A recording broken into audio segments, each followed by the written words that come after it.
Welcome to the Voice Room Podcast, Singapore's one and only podcast dedicated to the power of voice, speech, and presence. Whether you're listening in Singapore or from other parts of the world, we're so glad you're here. And now, here's your host, the voice and communication expert, Karina Tien. Hello there and welcome back to the Voice Room Podcast. My name is Karina Tien, your host, and I'm so excited to have you with me today.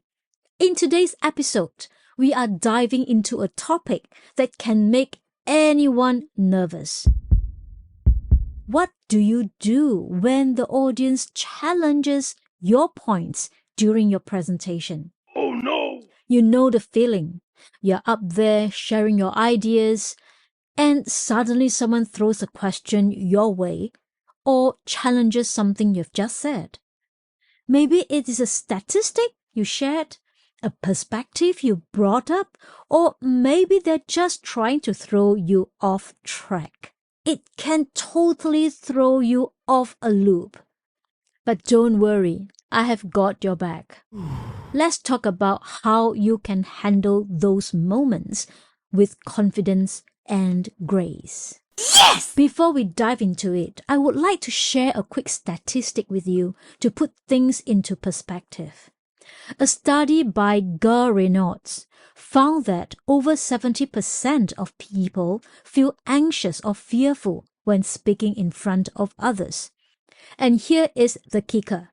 50% of speakers also report being caught off guard by unexpected audience reactions, including challenges to their points. So you are definitely not alone in feeling a little bit rattled when this happens. All right, let's get into it. What should you do when the audience challenges you? Here are something you can do. Number 1, embrace the challenge. First things first, let's flip the script here. When someone challenges you, it is not necessarily a bad thing. In fact, it's actually a sign that your audience is engaged. They are paying attention. They care enough to question what you are saying, and that's a win in itself. Think about it.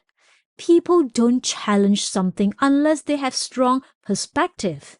They want to dive deeper into the topic, or they feel like they know more about it. It might feel uncomfortable in the moment, but it is actually a great opportunity to show off your expertise. Handle things on the fly and stay calm under pressure. Take a second and think about leaders like Steve Jobs, Oprah Winfrey, or Tony Robbins. Whenever they face challenges in their talks, did they get flustered? No. They stayed calm, lean into the challenge, and use it to engage their audience even more. Now, how about the power of preparation and anticipating challenges? While you can't predict every challenge that might come your way, you can definitely prepare for the most common ones. Research your topic, think about potential objections, and come up with counterpoints that fit with your message.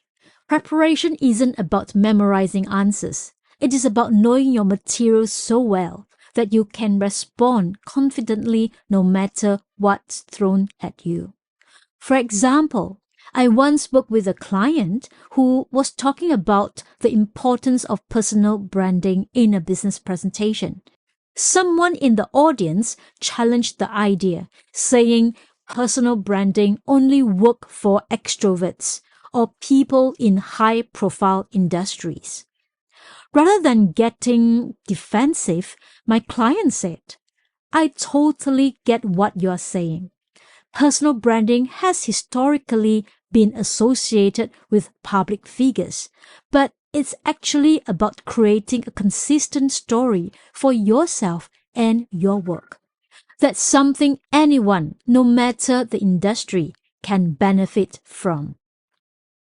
It was a calm, well-thought response that turned the challenge into opportunity to educate. How about staying calm and avoid getting defensive? Let's talk about staying cool under pressure. When you're challenged, the instinct is often to get defensive.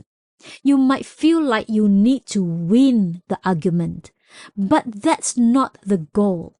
The best way to handle a challenge is by staying calm and listening carefully.